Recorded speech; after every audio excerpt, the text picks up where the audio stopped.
Hello friends, welcome back to the channel.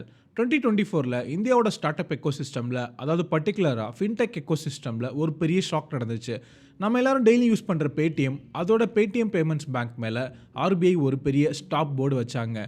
புது deposits வாங்கக்கூடாது, புது யூசர்ஸ் ஆட் பண்ணக்கூடாது. ஒரே நாளில் அவங்க பிஸ்னஸோட அஸ்திவாரமே ஆடி போயிருச்சு. மார்க்கெட்டில் எல்லாரும் அவ்வளோதான், பேடிஎம் முடிஞ்சிருச்சு, இது ஒரு சிங்கிங் ஷிப், இனி ரெக்கவர் ஆக வாய்ப்பே இல்லைன்னு தூக்கி போட்டாங்க. ஷேர் ப்ரைஸ் கூட 400 rupees கீழே போச்சு. 2000 rupees கிட்ட ஐபிஓ லிஸ்ட் ஆன பேடிஎம் 5ல் 1 மடங்கு கீழே போன டைம் அது. தென் அது கூட லாஸஸ் கூட இன்க்ரீஸ் ஆகிக்கிட்டே இருந்துச்சு.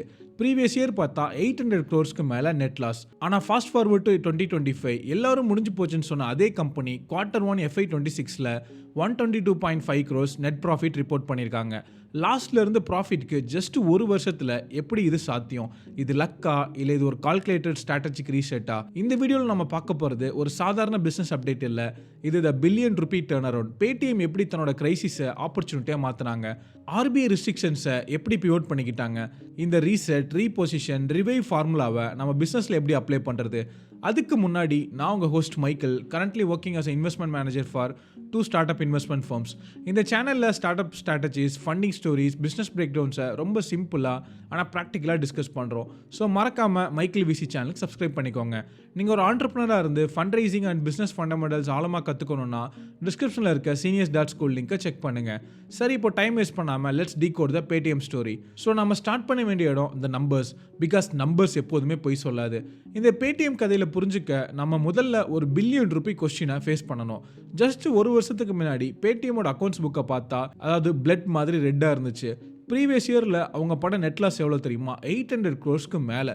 இது ஒரு குவார்ட்டரில் மட்டும் அவங்க லாஸ் பண்ணலை, கண்டினியூஸாக லாஸ். மார்க்கெட்டில் இவங்க பிஸ்னஸ் மாடலே வேஸ்ட்டு, பர்ன் ரேட் ஜாஸ்தின்னு எல்லாரும் பேசிகிட்டு இருந்தாங்க. ஆனால் இந்த Q1 FY26ல் ரிசல்ட் பார்த்தீங்கன்னா அது எல்லாரையும் தலைகீழாக போட்டுருச்சு. அந்த 800 crores லாஸ் இப்போ 122.5 crore ப்ராஃபிட்டாக மாறி இருக்கு. நோட் பண்ணிக்கோங்க, இது ஆப்ரேட்டிங் ப்ராஃபிட் இல்லை, அதாவது எபிட்டா மட்டும் கிடையாது, இது நெட் ப்ராஃபிட், எல்லா செலவும் போக கையில் நிற்கிற லாபம்.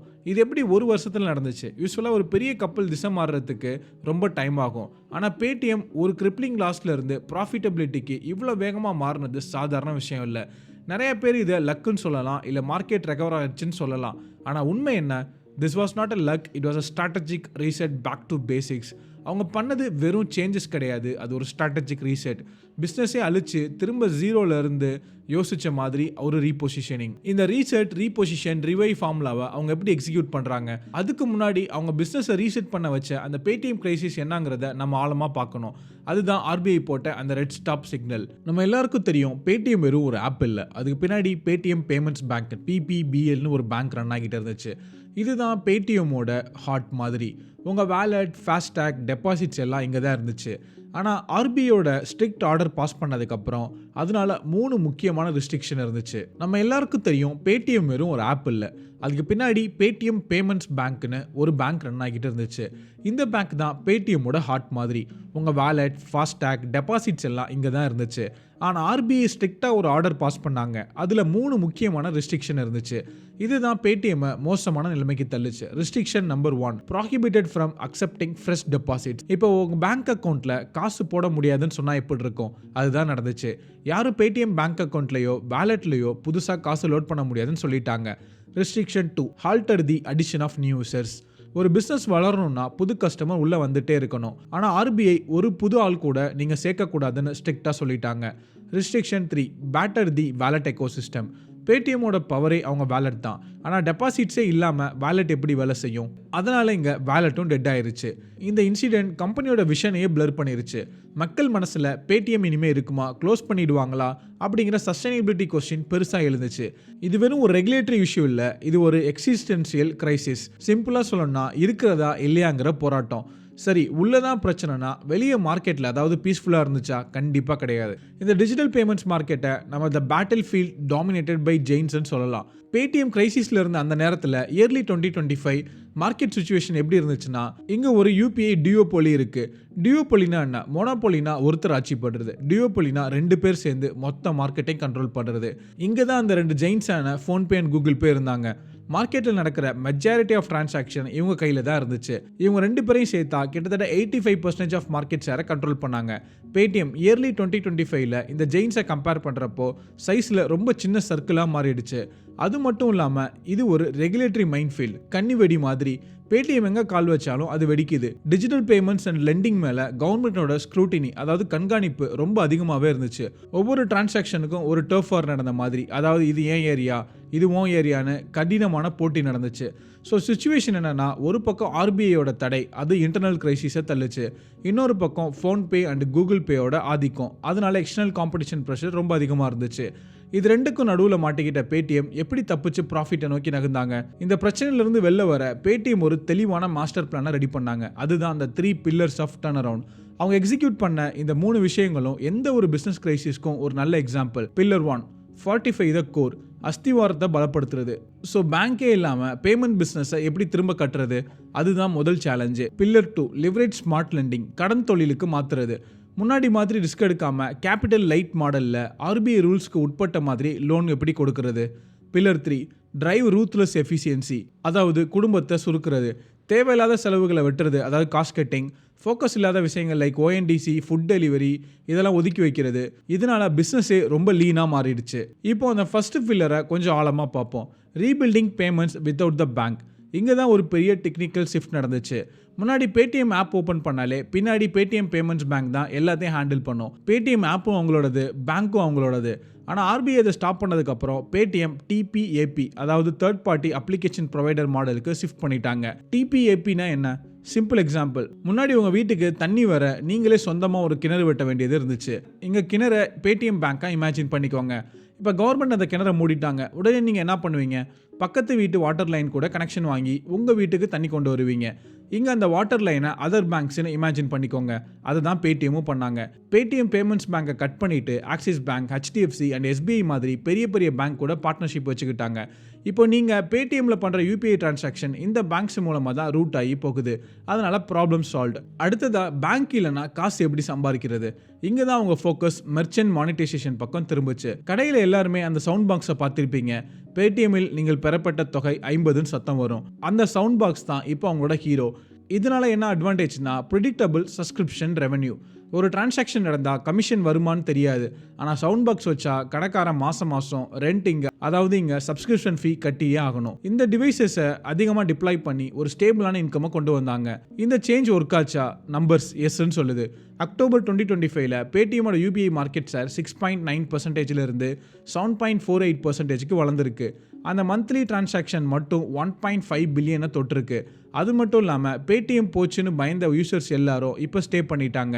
தென் மந்த்லி டிரான்சாக்டிங் யூசர்ஸ், MTU, அதாவது மாதம் ஒரு தடையாவது பே பண்ணுற யூசர்ஸ் 7 crores இருந்து இப்போ 7.2 crores ஸ்டேபிள் ஆயிருக்காங்க. ஸோ பேங்க்ஸ் இல்லாட்டியும் பிஸ்னஸ் நடக்கும்னு ப்ரூவ் பண்ணிட்டாங்க. ஆனால் அடுத்த சேலஞ்ச் ரொம்ப பெருசு, லெண்டிங். பேமெண்ட்ஸ் பிஸ்னஸை ஸ்டெபிலைஸ் பண்ணிட்டாங்க சரி, ஆனால் பிஸ்னஸில் ஹை மார்ஜின், அதிக லாபம் எங்கே இருக்குது தெரியுமா? அது எப்போதுமே லெண்டிங் தான், அதாவது கடன் தர்ற தொழில் தான். இங்கே தான் பேடிஎம் அவங்களோட செகண்ட் பில்லரை ரொம்ப ஸ்மார்ட்டாக ப்ளே பண்ணுறாங்க. 2024க்கு முன்னாடி அவங்க போஸ்ட்பெய்ட் லோன்ஸை ஃபோக்கஸ் பண்ணியிருந்தாங்க. அதாவது சின்ன சின்ன லோன்ஸ், ஸ்மால் டிக்கெட்டுன்னு சொல்லுவோம். ஆனால் ரிஸ்க் இங்கே ரொம்ப அதிகம். ஆனால் இப்போ டோட்டலாக மாற்றிட்டாங்க. 2025ல் நியூ மாடலுக்குள்ளே வந்திருக்காங்க. அதுக்கு பேர் தான் default loan guarantee, DLG model. இங்கே DLG மாடல்னால் என்ன? இதை புரிஞ்சுக்க ஒரு சின்ன எக்ஸாம்பிள். நீங்கள் ஒரு பேங்க், அதாவது லெண்டர், உங்களுக்கு கடன் கொடுக்கணும். நான் பேடிஎம் உங்ககிட்ட வந்து, சார் என்கிட்ட நிறைய கஸ்டமர்ஸ் இருக்காங்க, நீங்கள் அவங்களுக்கு லோன் கொடுங்கன்னு சொல்கிறேன். நீங்கள் என்கிட்ட அவன் திருப்பி தரலனா யார் பொறுப்புன்னு கேட்குறீங்க. அதுக்கு நான் சொல்கிறேன், கவலைப்படாதீங்க, நான் ஒரு கேரண்டி தர்றேன். ஒருவேளை அவன் உங்களை ஏமாத்துனா அதனால வர்ற நஷ்டத்தில் ஒரு சின்ன பங்கை, அதாவது ஸ்மால் போர்ஷனை மட்டும் நான் ஏற்றுக்கிறேன் அப்படின்னு அவங்க கிட்ட சொல்கிறேன். அதுக்கு பேங்க்கான நீங்களும் ஓகே சொல்லிடுறீங்க. இதில் பேடிஎம்க்கு என்ன லாபம்? பேடிஎம் சொந்த காசை லோனாக கொடுக்க தேவையில்லை, காசு பேங்கோடது. So capital light model. Second, guarantee தரனால பேங்க் பேடிஎம்க்கு ஹையர் கமிஷன் தரணும். 3, பேடிஎம் இப்போ வெறும் டிஸ்ட்ரிபியூஷன் பார்ட்னர் மட்டும்தான், பிரின்சிபல் லெண்டர் கிடையாது. இந்த ஸ்ட்ராட்டஜி ஒர்க் ஆச்சா? எஸ், பயங்கரமாக ஒர்க் ஆச்சு. Q2 FY26ல் லெண்டிங் ரெவன்யூ வெறும் ஒரே வருஷத்தில் 63% இன்க்ரீஸ் ஆயிருக்கு. அதாவது 611 crores தொட்டிருக்கு. ரிஸ்க் கம்மி, கமிஷன் ஜாஸ்தி. இதுதான் ஸ்மார்ட் லெண்டிங். ரெவன்யூ இன்க்ரீஸ் பண்ணியாச்சு, ஆனால் ப்ராஃபிட் வரணும்னா என்ன பண்ணணும்? செலவை குறைக்கணும். இங்க தான் பில்லர் 3 4Gங்க லீனர் ஸ்மார்ட்டர் மெஷின் உள்ள வருது. பேடிஎம் மேனேஜ்மெண்ட் எடுத்த முடிவு ரொம்ப ரூத்லெஸ். உண்மையை சொல்ல போனா அது ரொம்ப இரக்கம் இல்லாததுன்னு சொல்லலாம். ஆனா பிசினஸ்க்கு இது ரொம்ப தேவையானது. இதுல அவங்க பண்ணது காஸ்ட் கட்டிங் அண்ட் ப்ரூனிங். FY25ல மட்டும் கிட்டத்தட்ட 4600 எம்ப்ளாயிஸை வேலையை விட்டு அமைச்சிருக்காங்க. இது கஷ்டமான விஷயம் தான். ஆனா இதுல கம்பெனிக்கு வருஷத்துக்கு 651 crore மிச்சமாகுது. Second, corporate restructuring. ஃபோக்கஸ் இல்லாத பிஸ்னஸை தூக்கி போட்டாங்க. Example ONDC food delivery. நம்ம வேலை பேமெண்ட்ஸ் அண்ட் லோன்ஸ். சாப்பாடு டெலிவரி இல்லைன்னு அதை விட்டு வெளியே வந்தாங்க. அது மட்டும் இல்லாமல் பேடிஎம் ஃபினான்ஷியல் சர்வீஸ், இன்சூர்டெக்னு தனித்தனியாக இருந்த சப்சிடிஸ் கம்பெனிஸை கன்சால்டேட் பண்ணி ஒன்றா சேர்த்து பேரண்ட் கம்பெனிக்குள்ள கொண்டு வந்தாங்க.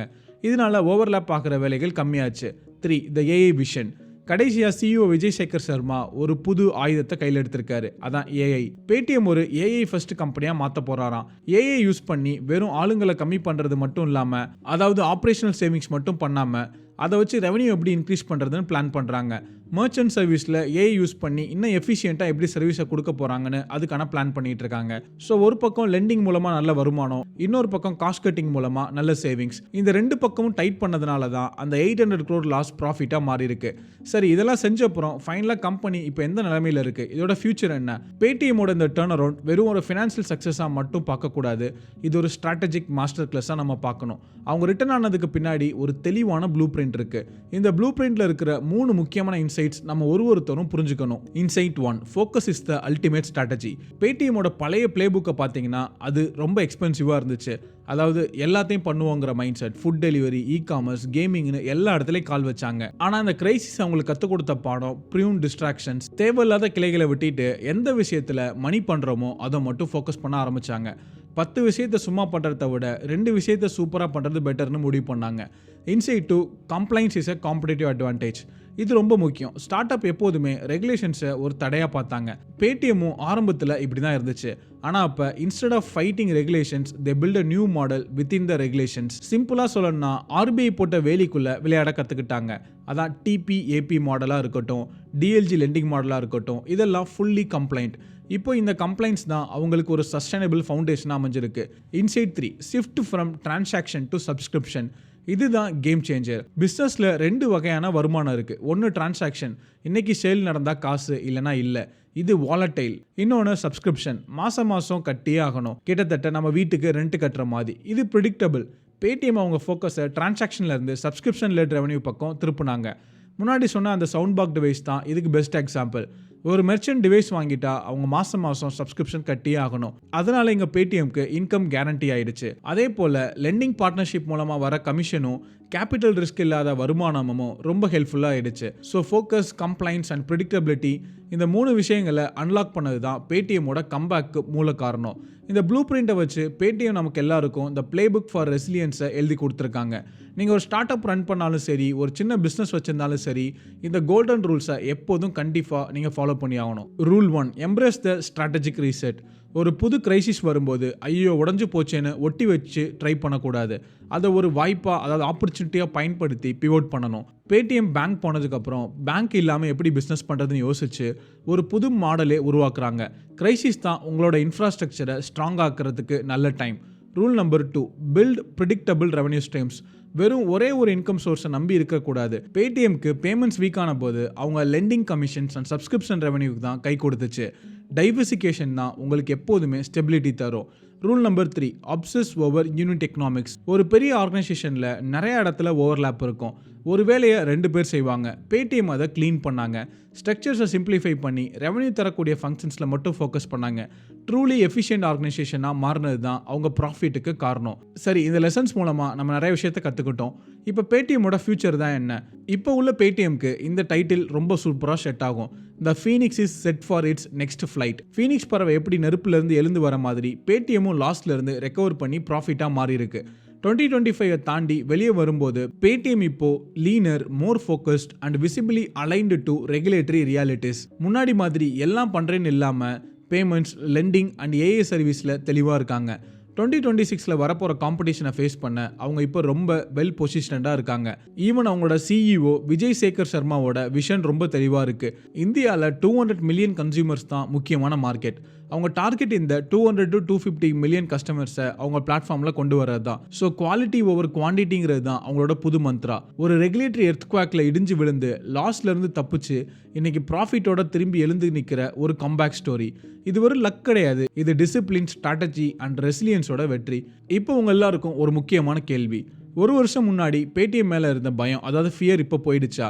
நீங்கள் இப்போ பேடிஎம்மை நம்பி டெய்லி யூஸ் பண்ணுறீங்களா, இல்லை ஃபோன்பே ஜிபேக்கு பெர்மனெண்ட்டாக மாறிட்டீங்களா? Has Paytm regained your trust? உங்கள் அனுபவத்தை மறக்காமல் கமெண்ட் செக்ஷனில் சொல்லுங்கள். Let's verify the ground reality. இந்த வீடியோ மூலமாக ஒரு பிஸ்னஸ் கிரைசிஸை எப்படி ஹேண்டில் பண்ணுறதுன்னு கற்றுக்கிட்டிங்கன்னா ஒரு லைக் பண்ணிவிட்டு ஷேர் பண்ணுங்கள். மறக்காமல் மைக்கேல் விசி சேனலுக்கு சப்ஸ்கிரைப் பண்ணுங்கள். Entrepreneurs visit Senior School for Learning and Support. Until next time, keep learning, keep building. So, tata, bye bye.